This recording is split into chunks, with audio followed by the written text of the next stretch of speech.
Thinking. All right, perfect. Well, we are live. So welcome to episode 219 of Together BHA. I feel like we need to have a little song, don't we? Little party in the USA for you boys over there. All right, no, we'll This leave it. wasn't planned, but I would have vetoed it. All right, so welcome. For everybody who has tuned in, you will obviously see a fourth face on the horizon. And thank you, everybody, for all of your applications throughout the last 6 to 8 weeks to join the show. We had a lot of people ask. We spoke to a lot of people. And ultimately, this is where we fell. So, Robin, welcome back to the show. Yeah, back. It's been a while. It has. So, if for everybody else listening, if you want to just introduce yourself, your little Brighton story, just a little bit about you, where you're based, and then also just a little bit of talk on the fact that you were on the pod for a little stretch before as well. Yeah, absolutely. So I am a season ticket holder, but I'm based in the northeast of England. So I live just outside Middlesbrough. Glamorous place to be. I've been following the Albion since 1994 when I was 7. That's when I went to my first game. So yeah, been a season ticket holder since Withdean. It's pretty difficult to get to loads of games from where I am, but I get down to as many as possible and a fair few away games. So yeah, that's my kind of Albion, my history. I got into it family all from Brighton. My granddad got me into it. He first started going to watch the Albion in the 1920s. So he went to the Goldstone back then. So yeah, was kind of brought up with him being largely miserable about the Albion, to be quite honest. He lived till he was 100. So he lived to see us get promoted to the Premier League. And his funeral was on the day that we won 3-0 at West Ham, which was arguably at that point our best performance in the Premier League. So there was a nice little. We sent him out. Jose Izquierdo sent him out with a lovely thunderbolt from distance. So yeah, that was my that's my kind of my Albion backstory. And yeah, a few people might remember I did a fairly kind of brief and informal stint with Josh, probably 3 or 4 years ago. I think it was kind of COVID time, and we did a few interviews. So we did Andrew Crofts, we did Bruno. See, that was great at the time, but don't know how well that one's aged. And then we did Peter Ward, and then we did Gus, which was obviously Josh and I had always joked that if we got Gus on, that would basically be it. And then that was actually it for me. I think that was the last one I did. For quite a while. It went that badly, yeah. Yeah, I mean it was great. Paul Barber put a hit out on him. Yeah, I mean that was a great one. I mean Gus could have spoken for days, and I think we didn't edit anything out of it. I mean he was obviously he gave us as much as he could legally within the bounds of what he was allowed to. But yeah, that was the last one, and then kind of family. My kids were really young at that point, so it was difficult to give a huge amount of time. So now I had a bit more time, and then when I saw the application process, I thought, yeah, why not? So yeah, glad to be here. Welcome. Very glad to have you. Yeah, welcome. James Elliott in the chat, welcome back. Thank you, James. I hope you had a lovely summer.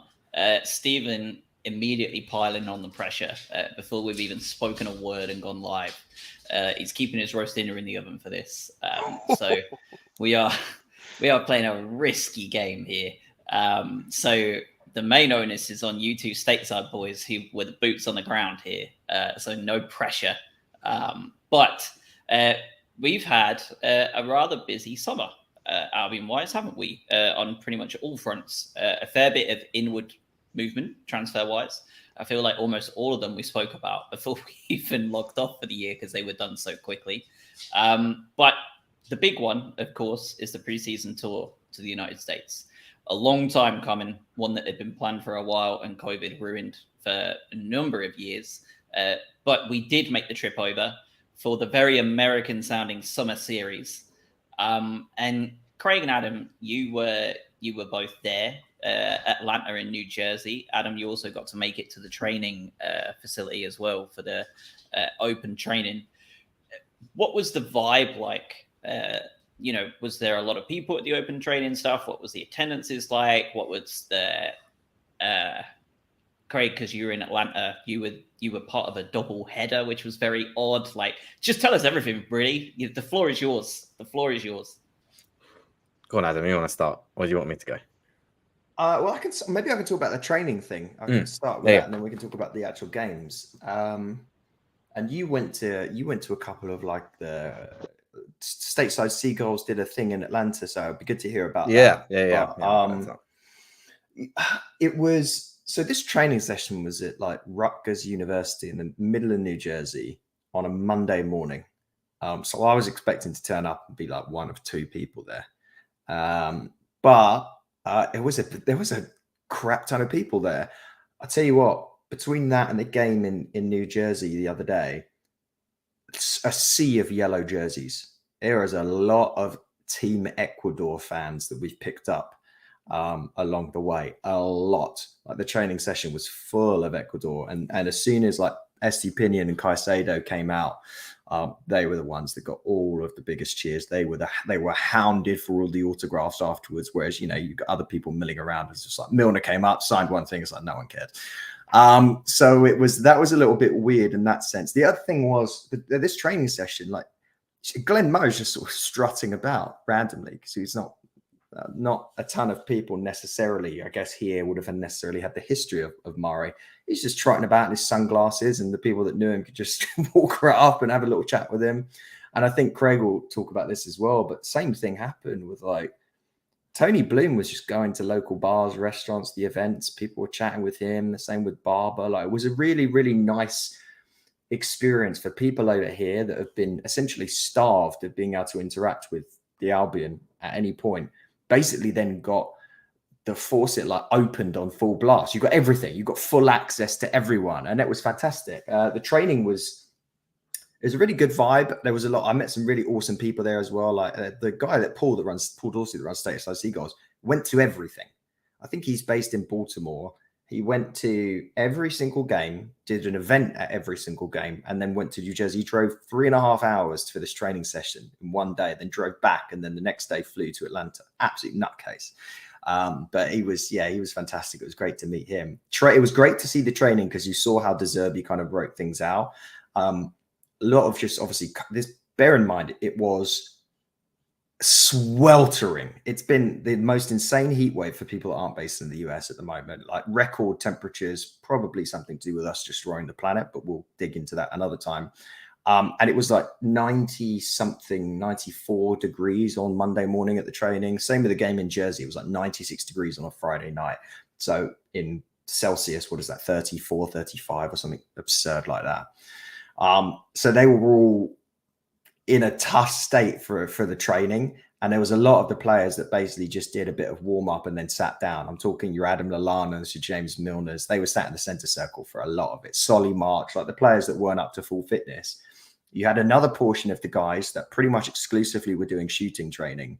That was Pascal Gross, the late Dennis Undav, and I'm trying to think, there's one other guy doing it as well. And then outside of that, you had like a sort of I don't think it was necessarily 11 on 11, but they were basically just doing a drill for about 30, 40 minutes of give the ball to the centre backs, get the press to come on to you, and basically just get it to the front lot. So every time we look at that in the game, and you saw that when you watched the start, like right from the kickoff against Newcastle, what you saw was exactly what they spend an absolute boatload of time in training doing, all these little quick passing processes. And that for some reason up front, like on the right side of forward, was Stephen Alzate was playing there. Tell you what, I've never seen someone with worse shooting in a training session than him. He was diabolically bad. And wasn't that impressive either on the other end when he was doing the shooting stuff as well. Pascal Gross has got an absolute sweet strike on him, no surprise to anyone. I've gone on absolute length here. I don't know if this was too much or whatever, but it was an amazing experience all in all. Training session was great to be able to see like how De Zerbi splits things out and how everyone kind of gets gets into that groove and that DNA of what he wants to instill. That doesn't happen overnight. It's a lot of training, seemingly. What was the access like? I saw you got a couple of selfies with some of the players. What was that like for, well, really like the Ecuadorian contingent and stuff like that, right? Like, what was that kind of ability to, because obviously security has to be high for these things, but what was Not really. like? No? Not really. No, there wasn't really hardly any security at all. By the way, the other thing I forgot outside of Ecuador is Japanese, like passionate Japanese contingent, like the Matoma effect is like really, really a thing. And like young kids obsessed with Matoma. Like it was really nice to see. But there was access. Most of the players stopped by afterwards. We were all up on a sort of like a Withdean-esque stand, because basically the Rutgers soccer field was pretty much better than the Withdean, which isn't really saying much. And we were all stood up on this thing. And then at the end of the session, you come down and they were all chatting and signing. You can see my shirt at the back there. That's normally facing the other way with Matoma on the back. I think I got that signed by about 7-8 different players at the end. Donkey, there was Danny Welbeck and Tarek Lamptey were hanging about together. They were great. Like, for some reason, I was fanboying most of all with Danny Welbeck. I don't really know why, but he's got an aura about him. There's something like really, there's some sort of gravitas to him, which, even though you've got the other superstars, there's something about Danny. Lamptey, I told him don't leave, and he laughed at that. He's so tiny. I know it's silly to say that, but he is really small. So it was pretty much unfettered, and Craig will like probably talk about some of the like events where Tony and that showed up. I met a guy after the game, after the Newcastle game, in a weird bar in Newark. So for those who don't know, Newark in New Jersey, with all due respect to anyone that's from there, it's about 20-30 minutes from where I live. Absolute shithole, horrible place. And there was a bar there that we had to get patted down to get into, just in case you were armed.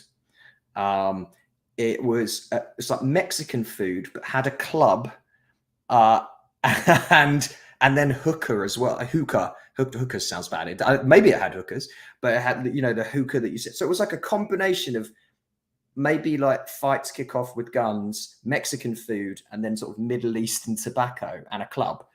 Normally the last place I would ever go, but after a game when you've had like 2 giant $18 beers and you're like sweating because it's 96 degrees, you'll go anywhere. But apparently I met a guy, a Brighton fan there, that had come down from Toronto. And he was like, I was in here earlier before the game.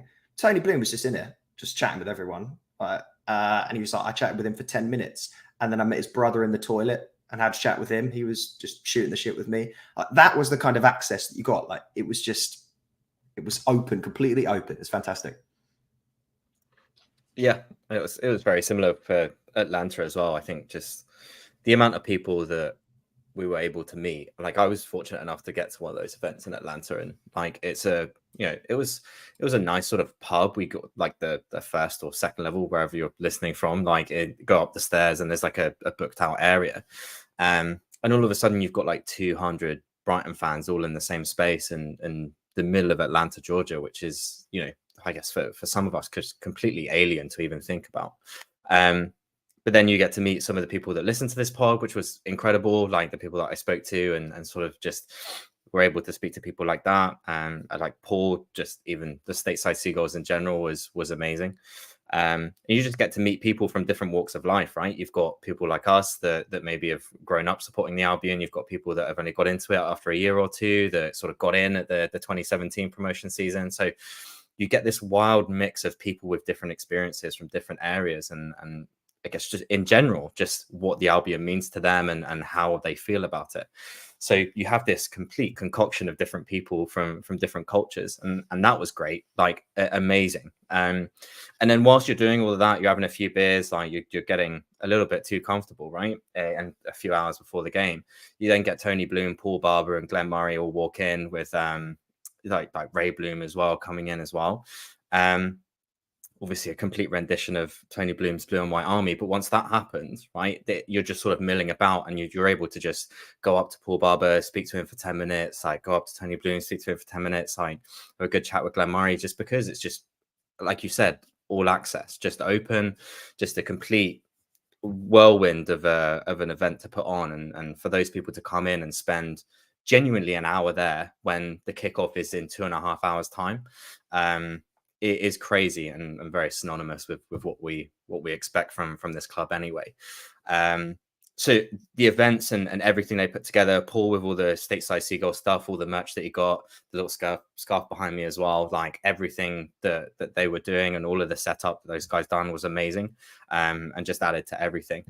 And then you get to the game as well. Like, I mean, the New Jersey stadium was slightly smaller than the Atlanta one, but the stadium in general was insane, right? And speaking to that double header, I'm sorry for a little bit of monologue here, but the aspect of the double header was very strange. I think that's not something that we're fully expectant of or even curious about.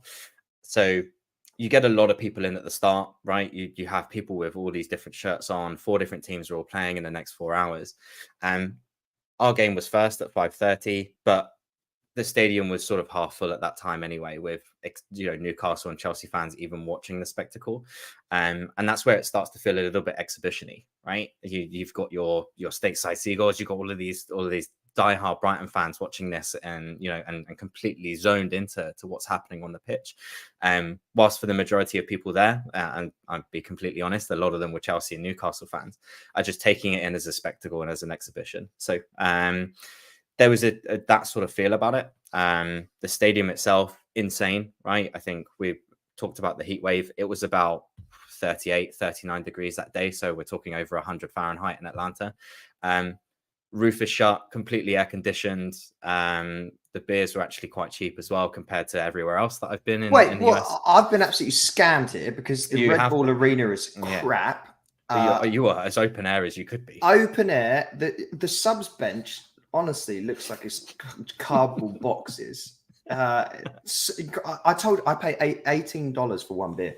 Yeah, it was actually not too bad in there. Like the food and stuff was relatively cheap compared to Chicago, New York, wherever I've been. So that was a nice little surprise. But yeah, tremendous stadium for anyone that has been to the Mercedes-Benz in Atlanta. Just an outrageous venue. But it was just such a fantastic thing. We all met up at halftime, like all the Atlanta Seagulls, obviously just are there from the start as well.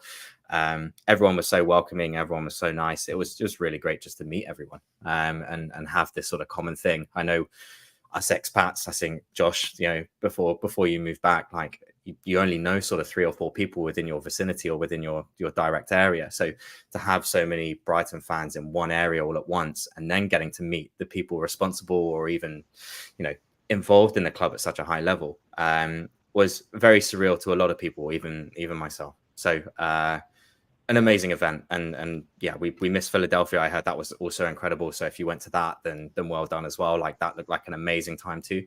But just in general, just a crazy period of time, and very thankful for it.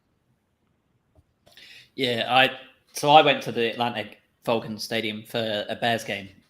Yeah. Unbelievable stadium. Insane. I just could not get it out of my head that it did feel like a ultra elite PE hall though. Yeah. Because it was so like, yeah, they may as well, because it's so like, it's indoors, it's a weird like build, like so like the structure's odd, and it just has this gigantic PE feel for me, like those like the PE gym you go into. It just felt like that on like an insane amount of steroids. It just feels really open, like too open. So I can see what you mean. Yeah, that's very funny. I can only imagine what it must feel like going to like the Qatar World Cup with some of those stadiums there, given how massive they were.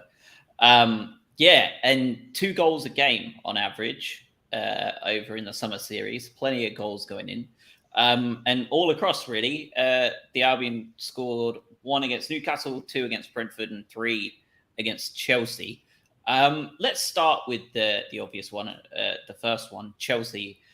And the one real big talking point that I wanted to come to here, and we'll start with you, Robin, is Jan-Paul van Hecke. When's the last time you saw someone get sent off for 2 yellow cards in a friendly? I know. Very, very odd, isn't it? It is. I mean, I was going to say in general, the good thing about the summer series was how competitive it was.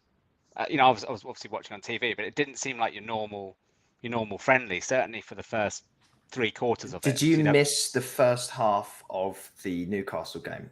Because that was one of the saddest halves of football I've ever witnessed. Yeah, I mean, that one I sort of had it on in the background. Yeah, that's what it deserved. And was looking at it. But certainly, obviously, the Chelsea one was that there's obviously a bit of needle still there, even for a pre-season friendly. But yeah, I think, Josh, that epitomises it. Getting someone sent off in a pre-season friendly is a pretty good effort. I mean, I guess generally referees are a bit more lenient generally in pre-season friendlies because the point of it is you want to give both teams 11 versus 11 proper match practice. So yeah, it was a very good effort. What I also thought was notable at that game, as I've said to Josh on WhatsApp, I thought Colwell's body language was pretty poor. It didn't look like he really wanted to be there playing for Chelsea. I don't know if we're looking at that through blue and white tinted specs, but it didn't look like he was hugely thrilled to be playing for them. But yeah, in general, I thought all of the games were probably a better standard than we would normally face in pre-season. I think it'll make a difference. You're saying that playing a third division Austrian team in the literal mountains is not good enough for you, Robin? That is where I'm wandering towards, yeah. That's real football, that is. But I mean, having said that sort of preparation did deliver our best ever season last year. So I mean, who am I? We're going to come 18th this year. Is that what you're saying? Yeah, well, exactly. It might revert. Yeah. But certainly, I think. I mean, that's generally what the kind of the criticism of pre-season is normally that you don't really get much from it. As a fan, a lot of the games are behind closed doors. Some of them you can't even get a stream for. So for us to actually have 3 games in a week that for us in the UK we could watch on Sky Sports live, obviously slightly antisocial times, and obviously for you guys in the States you could go there and have it against Premier League opposition and you have most people in the squad get a decent amount of minutes. It's pretty ideal as a pre-season program, I think. Yeah, I think so. Obviously, next week we'll get into the season preview, what we're looking at as a team, the probably more transfer nonsense between then and next week, and then kind of the Premier League as a whole. But it's definitely worth touching on some of those players that made an impact in pre-season. I'm very much a boring person and a cynic in that I don't really care about pre-season. I don't care whether we win, lose, or draw. There's been, everyone else will know, right? There's been seasons at the Albion where we've lost every single pre-season friendly and then got promotion or been unbelievable. And there's also seasons where we've absolutely hammered teams. I'm pretty sure Sami Hyypiä's pre-season was like one of our best ever. And then we got annihilated and was one of the worst Brighton teams we've seen in the last decade. So I'm not really a big fan of digging too deep into some of these, but I think, as Robin said, it was a lot more competitive than normal, with much better quality opposition. And let's talk about the first player that's been popping up in the chat from Mikey, and that's Simon Adingra. We've all seen him over the last 3 games, and Premier League managers are probably already worriedly adding him to the notes because he looked very dangerous, didn't he, Adam? Yeah, of course, he scored a brace in that. Well, it was the first game, right? They've all melded into one for me at this point. And then when he came on against Newcastle, you just felt like, all right, this is, especially when we then brought on Lamptey and put Lamptey in at left back. So you had the full left side was Lamptey and Adingra, and you're like, Christ almighty, may as well just do 100-meter sprints here and they'd absolutely crush everyone. He's going to be spectacular. I know his form and what he did at USG last year it's impossible for us to easily translate that, right? Because we've seen the sublime and the ridiculous between Mitoma and Undav in terms of how well that translates. But there's something about him that's just very, very, very special. He will absolutely take on a man. I think what we really missed last year, if we missed anything, was when Mitoma was flagging at the end of the season, we had no plan B. And if Adingra is the man that can come in 65, 70 minutes into a game, especially when we've got the European process happening this year as well, it's going to be really, really, really fun. He looks electric. He really does. And that's the key, isn't it? It's rotation, right? So you know, if you've got 45 minutes of Matoma and then 45 minutes of Adingra, like there's no respite for that poor right back that's going to have a very hard day. So that was the Atlanta game that he scored the brace. I thought he was. It was Atlanta. Yeah, I told you they were one game for me, one big game. Yeah. And he was really good. I think he also played about 5 positions over the last sort of 3 games as well. So you know, that was just half of the course for preseason. But when he was able to play in that sort of left winger role, like he's so quick and he's so. It was a really good finish for that first goal as well. Was it? Wasn't that really easy finish? Yeah. So, and he looks sharp, right? And he knows what he needs to do, and he is very Matoma-esque in his approach, but I think maybe a little bit more raw. But it's just exciting, right? And we'll talk about transfers and all that sort of stuff, but that sort of depth in those midfield wide areas is going to be key for us. Yeah, I mean the run he made for Steele's Hail Mary, it was just unbelievable. Like, you don't need to worry too much about his instincts, do you? Which is always important when he's able to make a run like that, cutting in. And then, as you say, the first touch and then finish was not something that would be easily done in a Premier League game, let alone when you're not up to match fitness. Just absolute disgrace, really. There was another one that we talked about as well last season, who was coming back to the club. Obviously, we are going to touch on Mr. Pedro here shortly, but I wanted to just touch on some of those returning loanees. And that is Steven Alzate, Mr. Unable to finish to save his life at the training session. I expect things from him this season. I expect he's going to be an important addition to the squad. But I only watched 2 of the preseason games. I did not stay up for the first one. But he wasn't particularly impressive, was he? He seems like he's struggling to get up to speed. Was it him? Did he have the assist for Adingra's second goal? Brentford. Yeah, he did. I thought that was a pretty decent, like a kind of cross the box to the back post pass. And that shows you what he's capable of. You know, he didn't have a huge amount of space to create that decent pass, but I agree with you. I think Andy Naylor's put him down as the sort of the one to watch for the Albion. Well, that means he's going to be absolute crap then. Naylor's gone. He's gone AWOL. Naylor's vanished since the middle of July, by the way. Yeah. It's been a shame. I feel like we had a real gap in cut. Oh, no, it's been actually fine coverage. But I agree with John. I agree with you, John. I think it's a big season for him because obviously he was gone. You know, he was gone before De Zerbi arrived. So this is De Zerbi's first look at him. So you feel like this is a big season for him. He's going to have to show something. See, McAllister's gone. So there is a vacancy in that role. And he's definitely got the potential. It's whether he's got the attitude to work under De Zerbi. We know so far that De Zerbi doesn't take a huge amount of prisoners when it comes to him making a judgment as to whether someone does or doesn't fit his style. And it's whether he's got the consistency.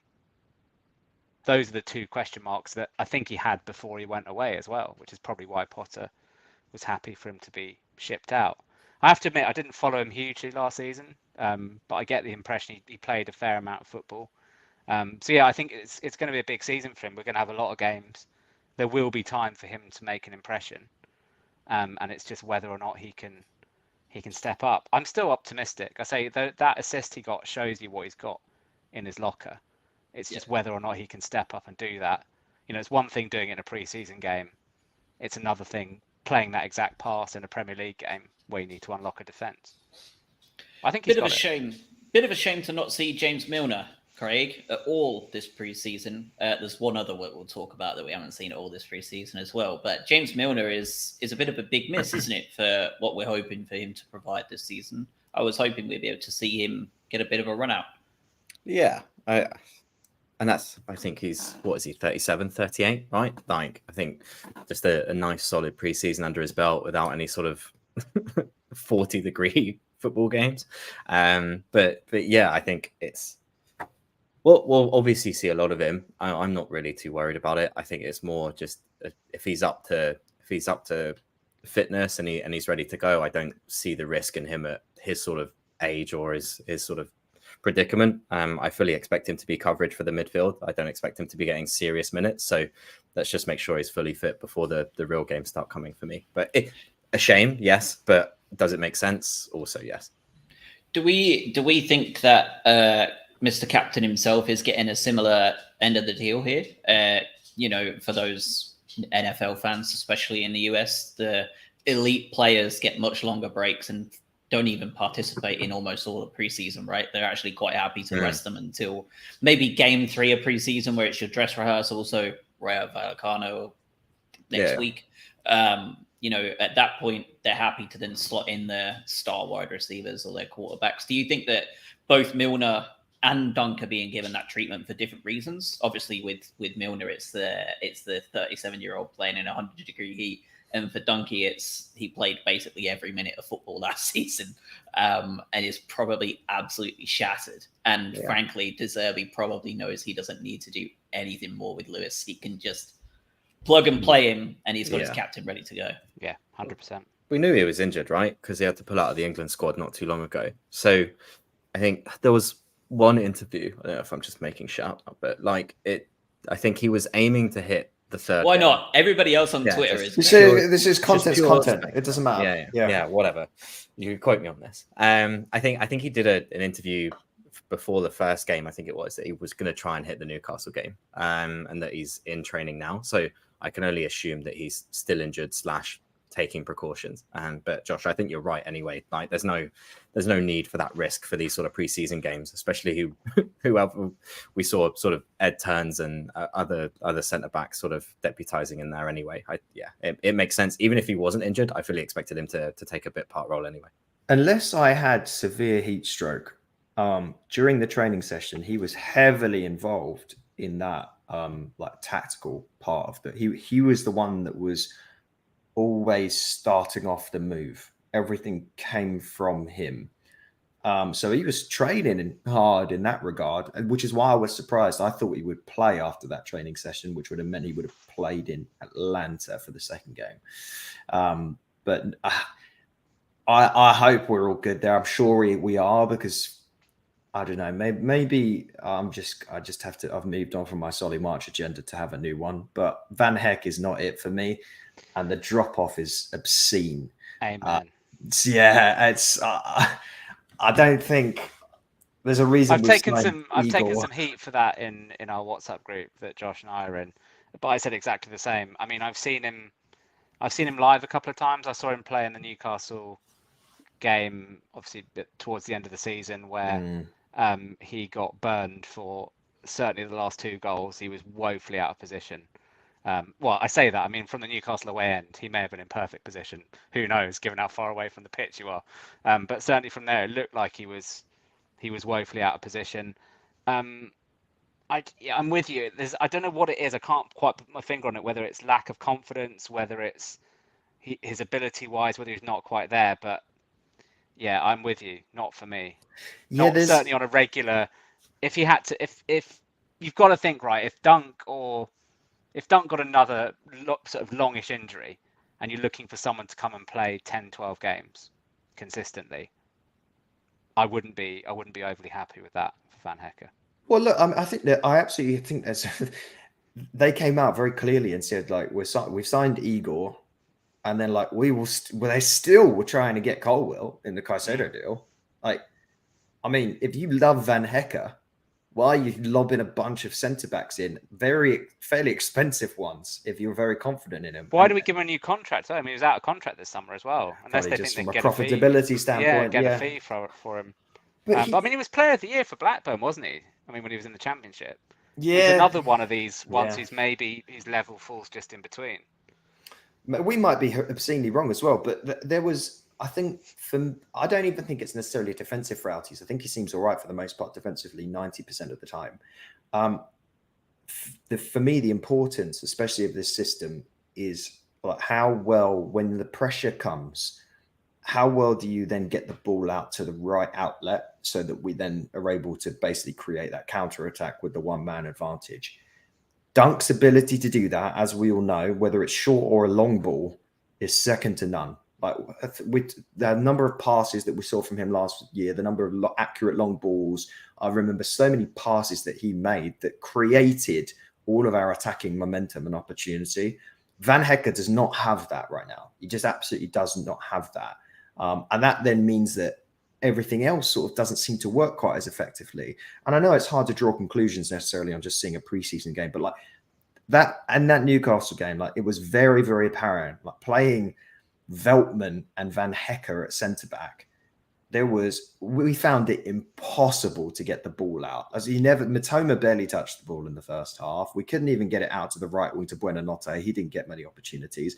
Guarantee if you're playing Duncan Webster, completely different situation. And that's it. Yes. Sorry, Josh. It's no. That key feather in the cap that he's missing. I don't doubt that he's a good defender in the right system, but it's just not our system. I think that's pretty much how I feel about Van Heck. I'm coming back to you, Craig. Not done with you. Got a question for you because we've got another one that I want to talk about here. And honestly, like I would never have been able to have made this one up 3 months ago. But he featured in every single preseason friendly. The name Hinchelwood has been quite a common one throughout Albion history, and he is back again. Jack Hinchelwood made all 3 preseason friendly appearances this summer. I think he likewise played about 4 different positions, the poor lad, across the back and in the midfield and just about everywhere else. But as that's got to be a hell of a blessing from Roberto De Zerbi, hasn't it? That you're, even in preseason games, you are someone that is being looked at as a constant rotation option. He's probably a name we're going to be seeing a fair bit of this season, do you think? I think so. Either that or you're priming him for a decent loan, right? But otherwise, you wouldn't have him in all 3, right? I think if you dropped him in for 45 for one of them, then it'd make sense. But it sounds like it's going to be a prominent feature. He does look good, right? You're in a system where you're constantly rotating, and I think I'll follow precursor this with it's just preseason games. Just take a look at the teams that we ended those games with, and you'll realize how unimportant these things were. But, having him involved and starting some of these games is obviously a nod to something that he's doing in training or something that De Zerbi sees in him. You have to remember we've got 4 different competitions we have to play in this season. And if there's someone that is young and under that under 21 cap that we can also rely on, then that's obviously something that De Zerbi can flirt around with. But I won't look into his performances too much. I think it's actually quite nice to see one of these homegrown talents also getting the nod and going out to the US and being a prominent feature in these games. It's just a testament to De Zerbi seeing something in these players and being able to look at everyone and not just the people we're spending a lot of money on. I wanted to 2 weeks ago start this or have this conversation with you as to who was the person that stood out in the new intake, right, of the players who signed this summer. I'm just going to cut straight to the chase on that, and let's talk about João Pedro. Because, wow, I was a fan of his when Watford signed him, and he showed signs, and this is a Football Manager signing all over, by the way, is why I was a fan of him. And I was jealous when Watford got him, and I was even more annoyed when Newcastle were looking like they were going to take him a year or so ago. But I totally fell off his radar when Watford went down into the Championship. They're a crap team with a crap stadium with crap fans. I don't care. So I just ignored them entirely and hoped that they would continue to sink into irrelevancy. But João Pedro apparently has been their captain and talisman for the entire season, and it's basically, according to Watford fans themselves, who are just about as cynical as I am about Watford, which says something. Basically said that he's the only reason they weren't in a relegation battle last season and even threatened to make a playoff spot was solely down to João Pedro. 3 preseason games later, and I understand completely. This kid at 21 years old in a preseason friendly looks levels above half of the defenders he was playing against that are supposed to be at the top of their class as Premier League defenders. He is going to be a problem. He looked good on the right. He looked good in the middle. Him and Ferguson could be a nasty combination. It's going to be a very exciting season for our record signing, don't you think? I think it's bonkers that we've spent £30 million on a player who could turn out to be a bargain at 30 million. That's how I'd sum it up. Yeah, I don't know. I've not been as excited about a prospect as him for quite a while. He just looks the real deal. I'm going to interject just very quickly for those. I know people listening on a recording, this is irrelevant, but those that are listening live, Chelsea did just sign Axel Disasi from Monaco for 45 million euros, centre back. That's starting centre back money. I know Fofana's out injured, but interesting.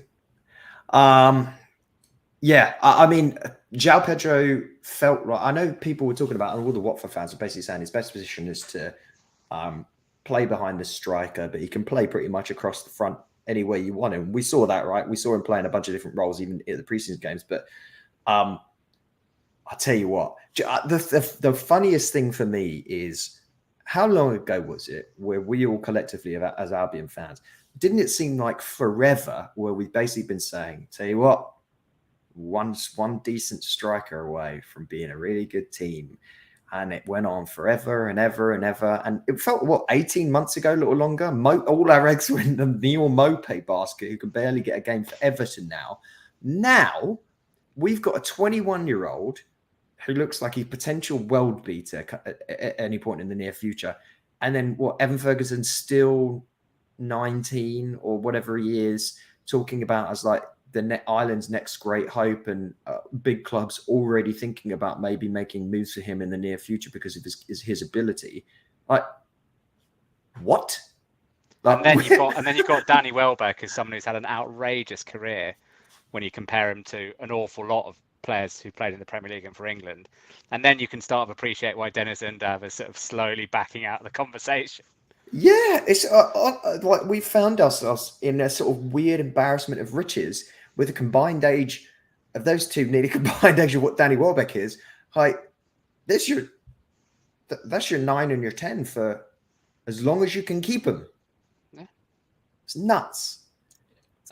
And there's options there too. You talk about your Ferguson versus João Pedro, right? And I think a lot of what João Pedro brings is a lot of those runs in behind, whilst Ferguson's very much a let's hold it up and let's get everyone else involved. If you play those two as those two false nines that you talk about, those two forwards that drop in to the center circle, it's dangerous. And I think just throughout the games that I watched of him, again, preseason, precursor, they don't mean a thing, whatever. But the skill that he brings and how fun he is to watch as well, combined with actually how dangerous he's going to be, it's going to be really fun under that De Zerbi system. There's no centre-back who's going to enjoy João Pedro running at them this season.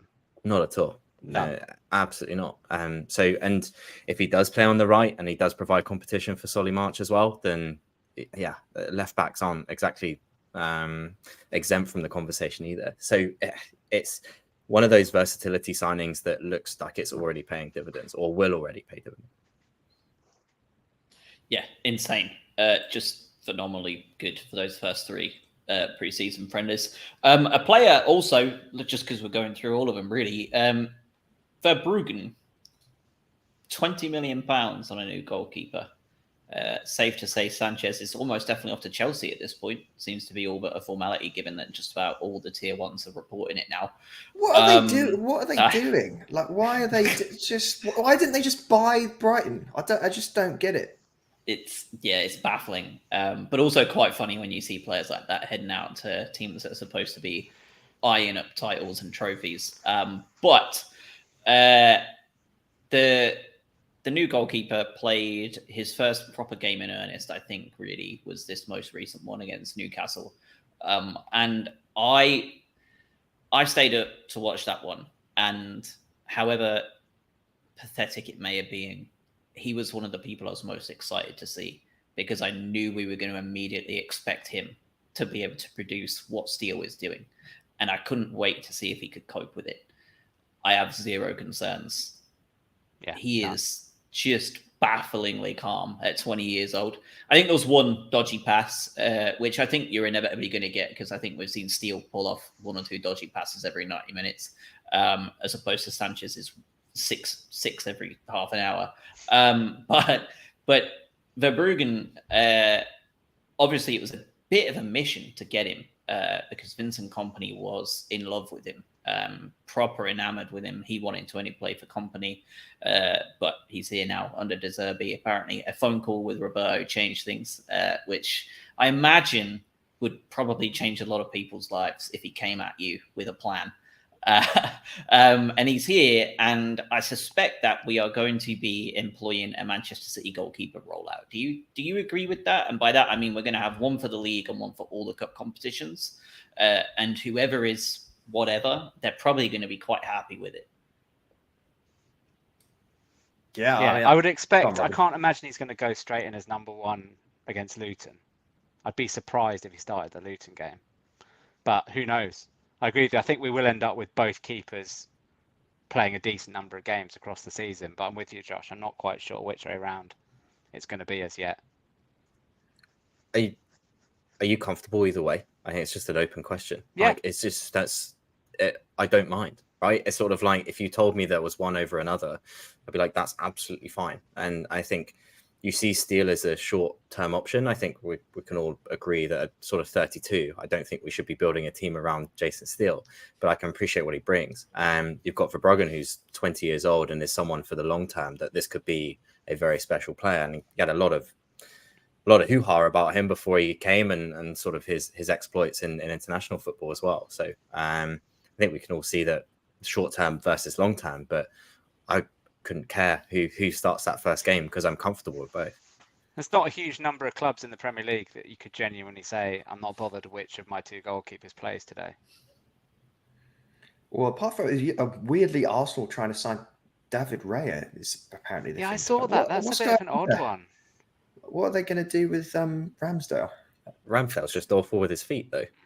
That's the only thing I can think of. Yeah, it must be some it's a weird situation. But yeah, I tell you what, he must have gone mad at Van Hecke. Poor guy comes in against Chelsea, like gets subbed on at half time, doesn't he? Somewhere around there. Yeah, he wasn't. He hadn't been on for very long. Van Hecke comes in, does his stupidity, and it's like Chelsea. Oh, well, here we go. Let's have a go. Madrid decides to show up finally, and they just pepper the goal. He must have been like, Christ Almighty! I just come in. I want to have an easy first half of football in America, and then Van Hecke gets sent off in a friendly.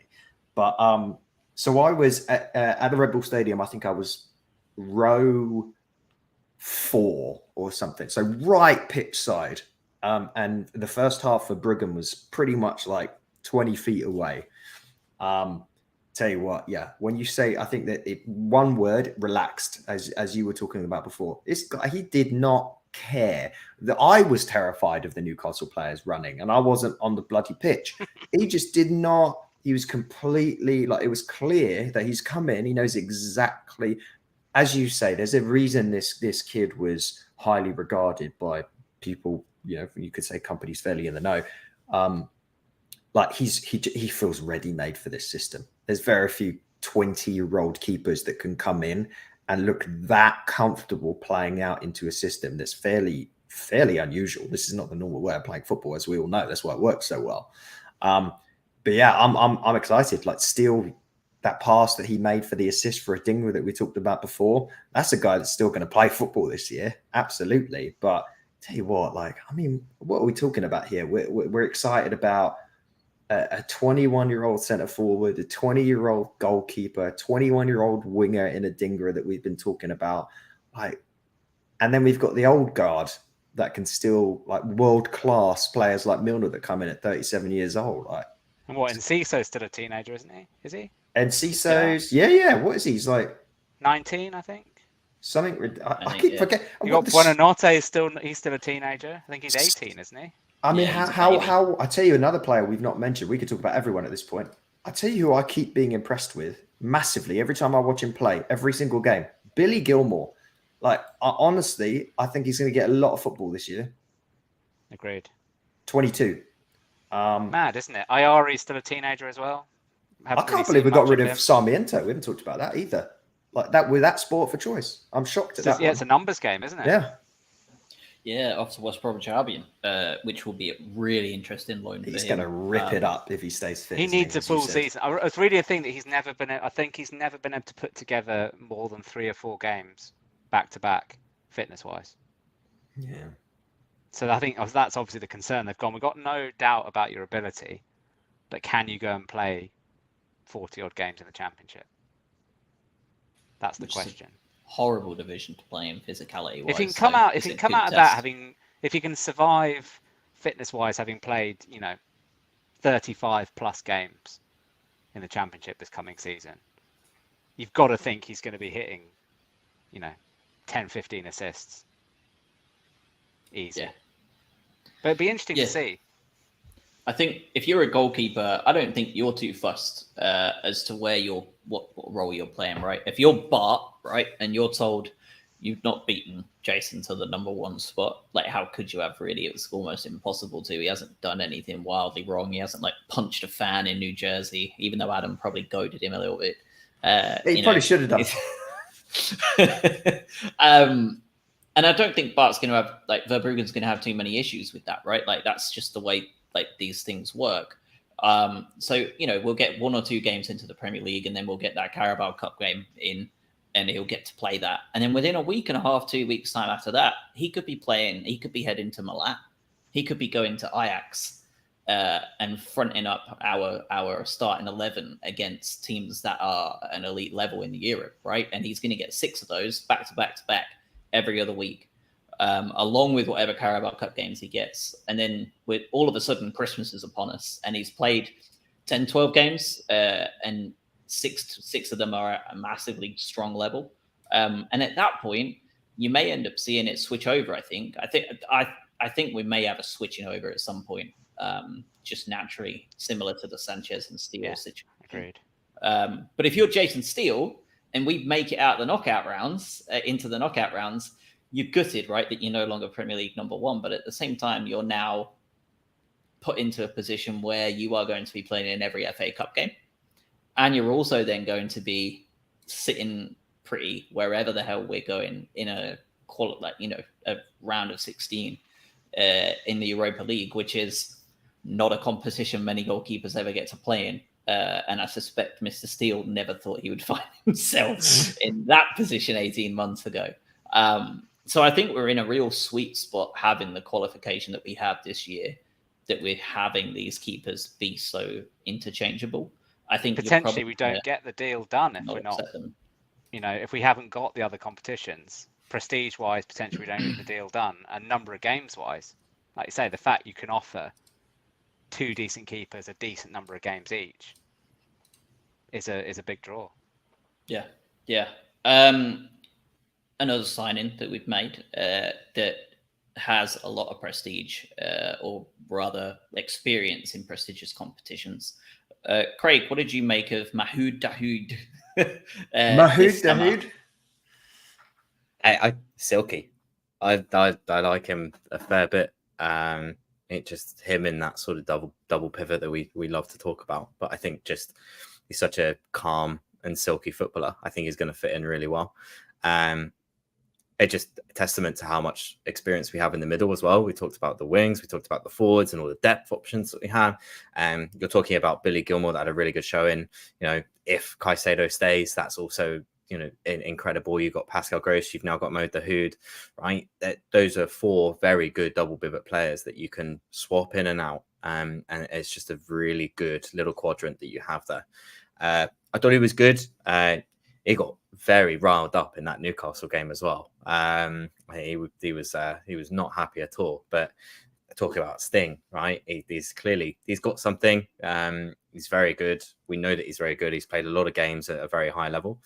It's just about integrating him into how we want to play. I liked him. It took him a moment, but I think he's very nice and he's very relaxed as well. Again, just across all of our signings is that just everyone is very calm and very relaxed in how they play their football. I think he's going to be a very good rotation option again. I don't think he's going to be a key feature in that sort of double pivot unless he makes it himself. I fully see that being I mean, even Gilmore and Caicedo at the moment, I would love to play those two. So it'll take some time to try and get into that starting 11. Don't see him in that first 11 immediately. You don't? I do.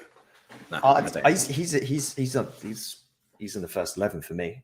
But I also completely agree that I keep getting shocked by our squad depth, and maybe I'm going to regret saying this because we're going to but we were talking at the end of this last season, like, oh my God, what are we going to do? Like, we don't like this could go badly. We're a couple of injuries away from devastation.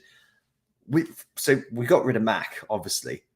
Like, as you say, you listed off a few of those names there, Craig. Like, who can fill in, and I guess you've got to think about the double pivot and then the one slightly more advanced player. But yeah, Caicedo, I don't know. Fingers crossed, touch wood, whatever. Pray to who you want. Maybe he stays. Looks like maybe he's staying. Who knows? But Caicedo, Dahoud, Gilmore. We haven't talked about Pascal Gross if he plays in his actual normal position instead of right back. We haven't talked about Lallana. He's still like fairly pivotal to this team for another year. Milner, as of course we haven't seen him. Like, there's so many players that can play in these roles that for me are all completely capable of being starters in the Premier League, which is nuts. Like, and not just like bottom end Premier League starters. These are like, we know James Milner's quality. Dahoud's been played Champions League football. Like, it's just incredible.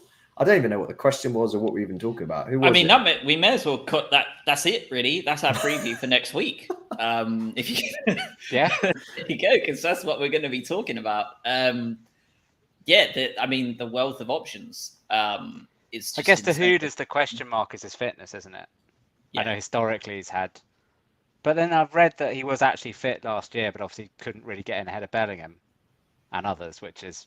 That's fair, to be honest. Fair enough. Yeah. If you can't get past Jude Bellingham, that's not arguably the best centre midfield in football. Yeah. Yeah, and if we talk about players that we've had who've had historic injury problems, we appear to have fixed Danny Welbeck when Man United couldn't, Arsenal couldn't, and England couldn't. So I'd be pretty confident that if Dahoud needs any kind of medical interventions or anything like that, I'd be pretty confident that we'd be able to keep him fit as well.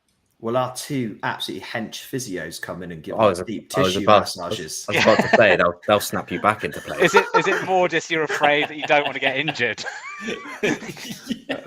Yeah, it's the fear. You're going to do anything to not get injured at all. No, superb. So I think that's about it, really. I've only got one last question for you before we wrap, I think. Next week will be all about Luton and what the season looks like ahead. We'll be talking about a lot of those squad members we've just talked about. We'll talk about what that starting 11 looked like in what is probably going to be our dress rehearsal, right? And what it's going to look like against Luton. We'll talk about Luton. We'll talk about the newly promoted teams. We'll talk about probably the resurgence of teams like Chelsea and Liverpool that really had a weird season last year. But one last question for you. Moises Caicedo today, yes or no, will he be a Brighton and Albion player when the transfer window slams shut at the end of August? Yes or no? I'm still a no. Yeah. And the reason why I think yes then. I think the reason why I think it's a no is I think the rest of the club's transfer business is contingent on it being a no. Whether that's right or wrong, and as in whether you would be in favour of that or not, I think if it's whether or not the club think that if he goes, you could get. Obviously, you're not going to get a like replacement. I think everyone would agree. You're not going to find. Well, who knows? I say that, but the likelihood is we're not going to find a like for like replacement. It's whether the club think that they can add someone with a decent amount of quality to the midfield options and get potentially Colwill and a fullback. If you get three players like that, does that actually make you more resilient? We're signing Locatelli if he goes. But yeah, I think it will be a no. But I think it will happen. Guaranteed. Annoyingly, I think it will happen late in the window. Well, okay, maybe can I put this? Just you didn't answer. What do you think? Yeah, I think he will actually. You think he stays? Yes. Yeah, I do. Oh, we're 2-2. Okay. Well, how about? Yeah, but you just said yes to be spiteful. So what's That's- the real answer? That's what I've done for my entire life. I just take the no, but I do, based on the latest utterings, and of course it can change. I do feel like they are a bit of an impasse, and Chelsea are just like, look, we just don't want to. We can't be bothered to spend the money, and Brighton aren't gonna. We're not in a position where we have to sell. It's like, all right, so you sign the new contract. So whatever, we don't need to sell them to you. But of course, we don't know the underlying part of that quote unquote gentleman's agreement. We don't know what was said. We don't know if we're going back on that at all. It doesn't feel like the kind of thing that Bloom and Barber would do. But would you? I guess the other question is, where would you be happy of him going? As in, like, if he did go to Chelsea and we did get Colwill as a part of that deal, and you got Colwill and I don't know 20 million, are you happy with that? No. I'd want him if he's going anywhere, I want him to go to Real Madrid, and I want him and Bellingham to be their midfield for the next 15 years. I think If I had to write it, that's where I want him to go. I think that Madrid are fairly okay with midfield depth. Yeah, valid. Yeah. What, Josh, Craig? Would you be happy? Or, I don't know, Caicedo. Maybe let me frame it another way. Let's say it's Caicedo with Caicedo for Colwill and some money, and we use that money to buy Kudus. I think that. I think first of all, you're right. I think they are at an impasse, and that's why I think it's a no. That's why I think he'll stay. I think it basically is going, and obviously we don't know this, right? But this is how I feel like it's going every week. They're like picking up the phone on Monday, and they're like, "Hey, like, what's the situation on Moises? Do you want to sign him for 80 million?" And they're like, "Yeah, if you include Colwill." And they go, "Nah, Colwill's not for sale." And they go, "All right, 100 million then." He goes, "No, we're not paying that." And he goes, "All right, well, what about like 81 million?" He's like, "Yeah, if you include Colwill." He goes, "No, we don't want to sell Colwill." He goes, "All right, 100 million." He goes, "All right, I'll call you tomorrow." And that's literally every day. Like, they just, it's the same thing. Like, if you're not going to include Colwill, then £100 million. And if you're not going to include him and you don't want to include him, then it's not going to go anywhere. It's like arguing with a voice assistant, isn't it? Like, just round and round. Josh, did you not want to make were you not going to make a comparison with the Dale Stevens situation? Yeah, you created a little bit of yeah. I did upset one specific Twitter user, so I apologize that I didn't just tell you before I put the podcast out. People get so upset over the weirdest things on the internet. It's okay. Touch grass, you'll be all right. It's nice out. Well, it's not outside. Actually, it's terrible. No, don't touch grass.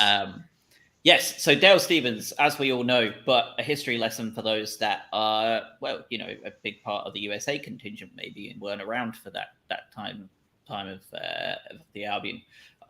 But Tony Bloom has a history of doing this, right? Like, he can be horribly stubborn and risk it with a player that has the potential to become a club cancer. But he and the way Brighton as a team act counters that so much so. And we've already seen it in January, right? I think it's pretty clear there was no pact or gentleman's agreement. That all came from Romano, who said it was all a pact with De Zerbi. And De Zerbi has came out and said that's absolute bullshit. And we all know that it's nonsense because that's not how our structure has ever worked under Tony Bloom. Roberto De Zerbi would not be manager of Brighton and Hove Albion today if he was making pacts with players in February. Well, by the way, we also, when there has been rumours of similar-ish types of things, in the case of Alexis McAllister, we've honoured them and we've inserted that into the contract aspect where he could leave for what would have been something probably below his value. Like, we've seen that. Trossard as well, Bizuma as well. Like, we've done it. Like, we have that. But yeah, Dale Stevens. You know, we got to the end of that season. The Middlesbrough game happened. We all know how that turned out. We didn't go up. We lost out on goal difference. And the general consensus was if we keep Kyle and Stevens, we'll be okay. Because they were the best two central midfielders in that division by a long shot. But everybody thought that Stevens was definitely on his way because of how good he was. And Burnley came in. It must have been about 25 times, it felt like, reading it on the internet at the time. But Burnley put massive pressure on to get Dale Stevens. And Tony was the most stubborn man in the world and was like, no, he's not going. whatever price it was he put on that no one knows about, right? Like whatever the actual price that was in his head, Burnley never got anywhere near it, clearly, because they didn't go. And the general consensus from everybody was Brighton have made a massive mistake. Dale Stephens is going to be a total cancer to the club. It's going to be an absolute shit show. It's going to blow back in their face. Everything's going to go horribly wrong. They've lost out on potentially lots of money as well with FFP in the championship and struggling to make a living in that league, blah, blah, blah, blah, blah. And we went up the following season, all on the back of that decision. He was superb, unbelievable. Incredible. We had iconic videos in the city centre of him jumping on people's cars. And that's where he went on to play, three seasons in the Premier League with us before eventually getting his move to Burnley and continuing to do what he did there. But we have a history of Tony has a history of doing this. Let's give him the credit where it's due. This is him and the poker side of things coming into this here. If he wants to keep a player, there is no doubt in my mind that Moises Caicedo is not going to upset the boat if he does not leave this summer. No doubt in my mind. Because if there was, Tony would have already figured a way of getting a deal done with Bowley and co. And Caicedo wouldn't have signed a contract without a release clause. Right, exactly. Especially, given what happened. These South American players, release clauses are very common, right? That's the bread and butter. There's no way that he's not going to have thought that himself, even with his dodgy agents.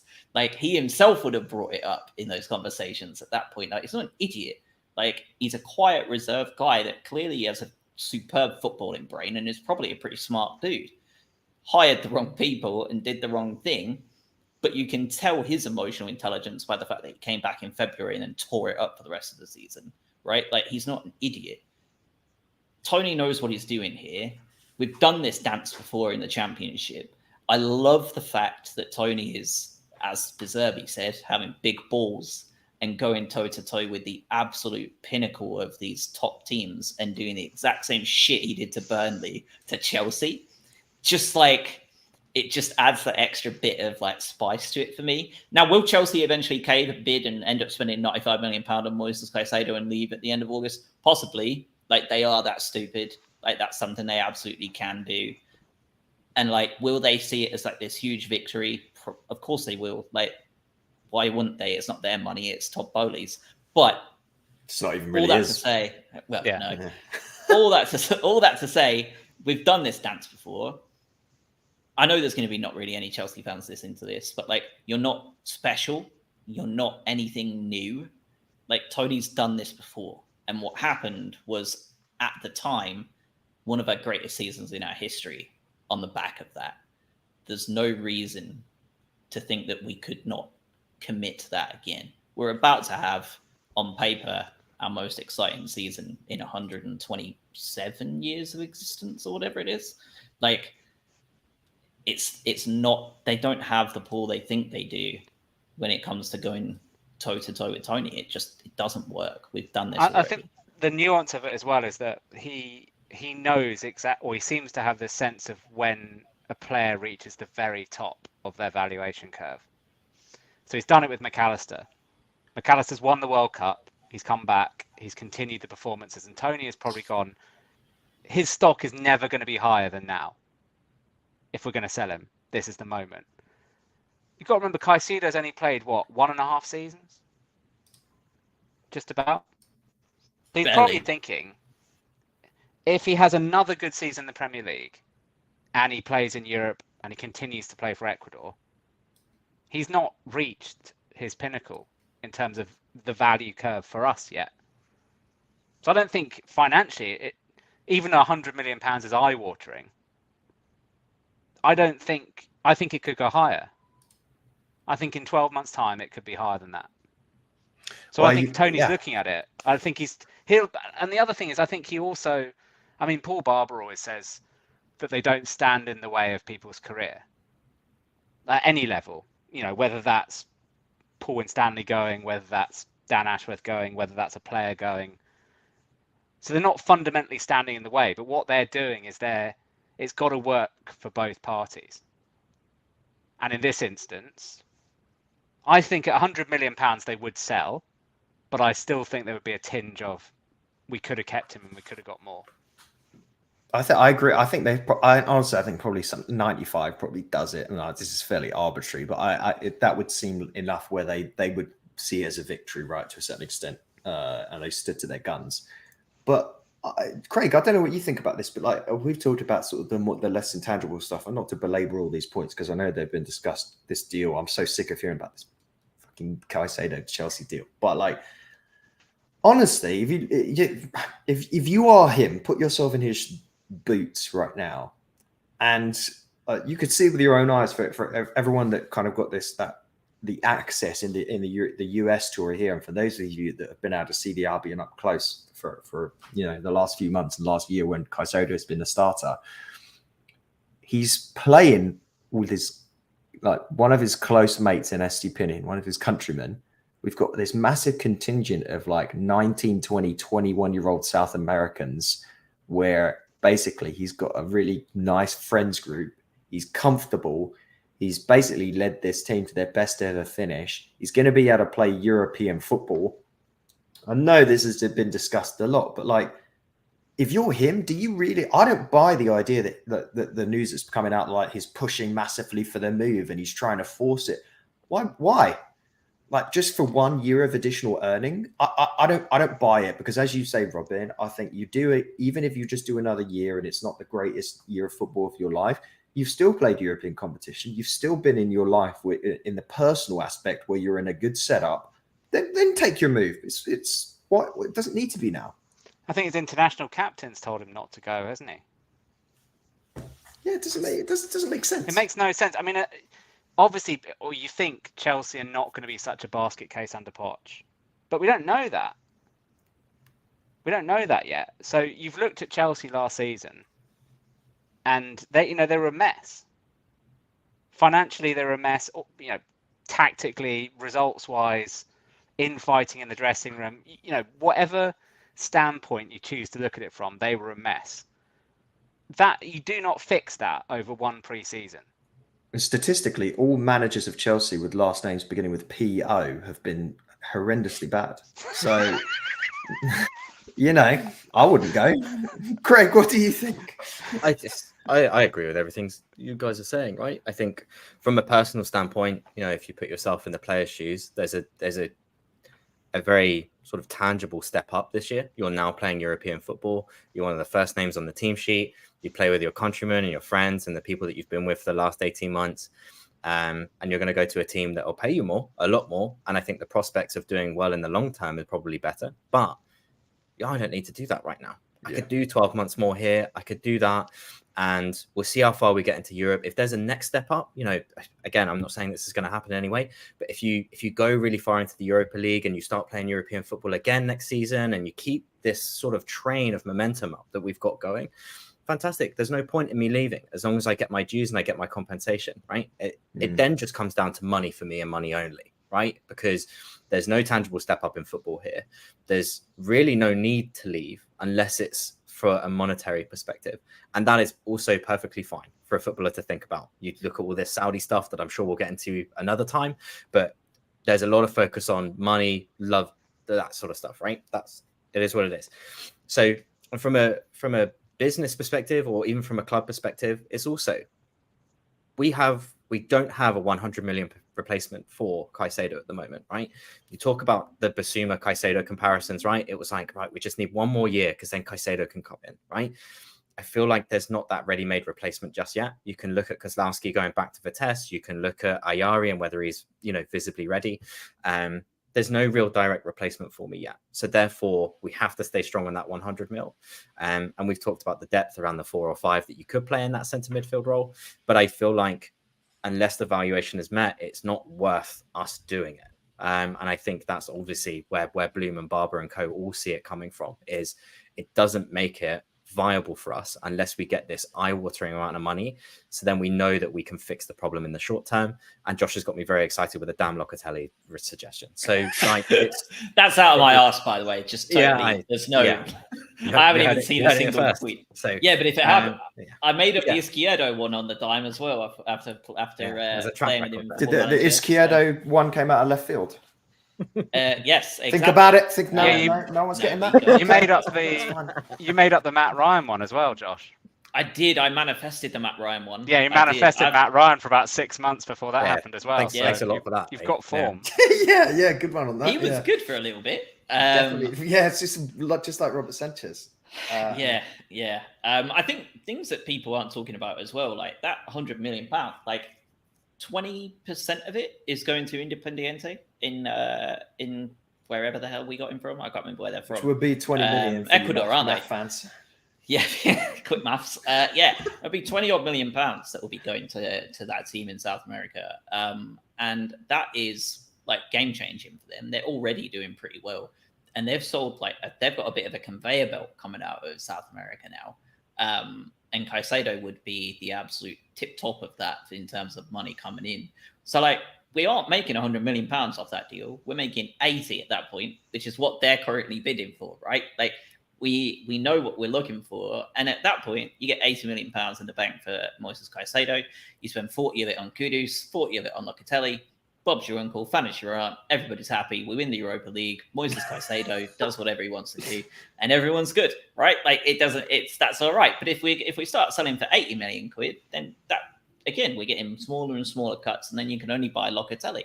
And then if someone gets hurt and Kudus isn't there to step in and destroy the league, then we're in trouble. So it makes total sense to me. If we're now absolutely in cloud cuckoo land, would you rather have Colwill and Kudus or Kudus and Locatelli as the Caicedo replacements? Can I have Colwill and Locatelli? Colwill and Locatelli. Yeah, those two instead. Can I just not have Kudus at all? No, you have to have Kudus. For some reason in this hypothetical, you must have Kudus. No. It's some kind of actual pact with Veltman that you have to get. It's forced. I really hope we keep him, because I know it sounds incredibly foolish to say, but obviously watching him play on TV is one thing. I know it's a preseason, but he truly is it's nuts. I know he's 21 years old, but he's a Cadillac when you see him play, and he fits into this system so well. There's never a fear when he gets the ball that anything but something good is going to happen. It is ridiculous. And I know we reeled off earlier all the other players that we have that can play in those roles, but I think Craig, you're absolutely right.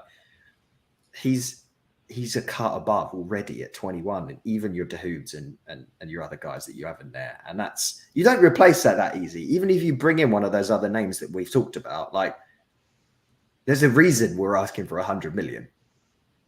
He's pretty good. Yeah. I think that's the strap line for the pod, isn't it? He's Caicedo, pretty good. Before I forget, by the way, Jay, I did see your comment. I'm not going to repeat it because it's very nice of you to say. But I also met. You should have said hi, by the way, at the training and the game. It would have been awesome to see someone that listens as well. I know, Craig, you bumped into a couple of people.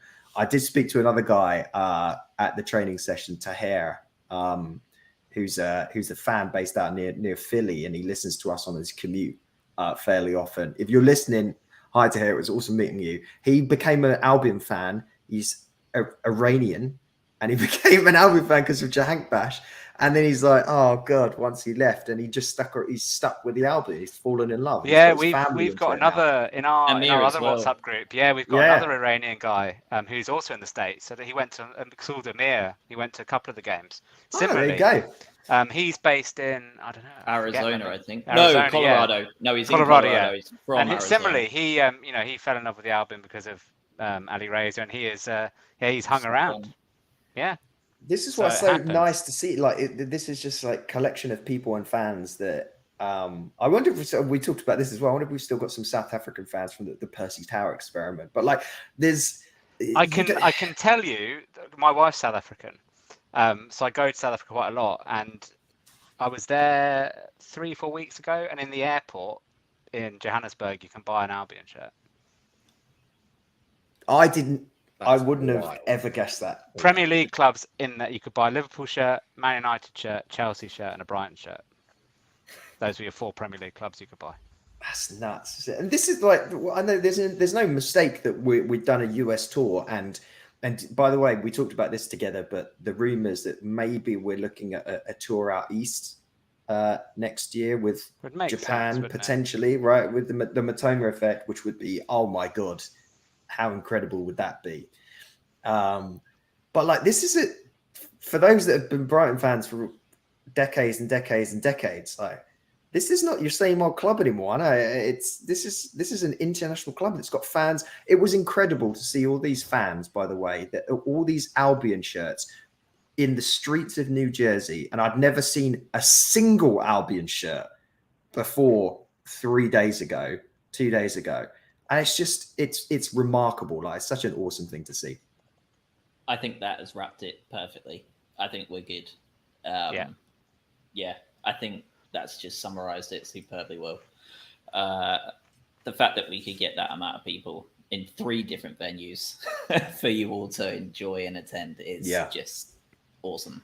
I think my final point would be, I think it's nice that American Express get a bit of a payback, having put in quite a lot of money. Amex already always get their 2%. They stepped up, and we got quite a decent sponsorship deal from them when we weren't in the Premier League. So I think it's nice that they get a bit of exposure back. But they look like they put on a couple of decent events as well. If anyone from American Express is listening, we are open to sponsorship deals, bribes, pretty much all of the above. Yeah. Fair. Superb. All right, perfect. So we will be back next week, probably around this same time on Sunday, simply because we've got the pre-season friendly on the Saturday. Robin, are you going to that? I am not. No, I am not going to that. No, I don't think Definitely many people not. will be, honestly, because I think there's train strikes on that weekend as Yeah, well. there which are. is gonna Yeah, make and the it Luton game. extremely difficult. There's a train strike for the Luton game as well. Yeah, I'm already prepping to drive all the way down there instead of taking a nice easy train. So I think it's going to put people off massively for the Rayo game. But hopefully they air it. They've done a really good job of that, of airing that final game of preseason.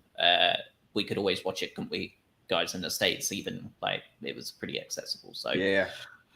All right, perfect. Well, we will be back next week. We will get into the Premier League. We will get into a little bit about the Saudi League. And we will hope that. Oh God, are we? Yeah, we will. And I think, Craig, you're spot on with it for the Caicedo saga. I think the only thing that's going to matter here is money and how many fat bags of cash they can put into Moises' pocket. And we will just see how long that lasts on a weekly basis. Now we'll see this unfold as we chat. So we will be back next week, same time, same rap channel. And have a good week, everybody. Be safe. Thanks, everyone. Thanks all.